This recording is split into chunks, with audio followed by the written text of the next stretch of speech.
আর স্কুলে বাচ্চারা গেলে পেনের দাগ পেন্সিলের দাগ করেই কিন্তু নিয়ে বাড়িতে আসে।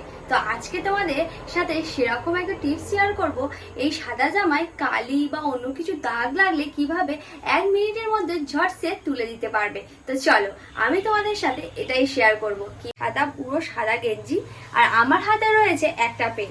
আমি এবারে এই জায়গাটা আমি কিন্তু পেনের কালি দিয়ে ভর্তি করে দিচ্ছি। তো এখানে দেখো, তো এটা দিয়েই কিন্তু আমি আজকে এই পেনের কালিটা তুলবো। তো আমি প্রথমে এই ঢাকনাটা খুলে একটুখানি আমি এখানে কোলগেট মাজন বের করে নিচ্ছি। এই জায়গাটা স্প্রেড করতে হবে। তো এরকম ভাবে ঘষতে ঘষতে দেখবেন নিমেষের মধ্যে কিন্তু আমার কালি পুরোটাই উঠে গেছে, গেঞ্জির কালি।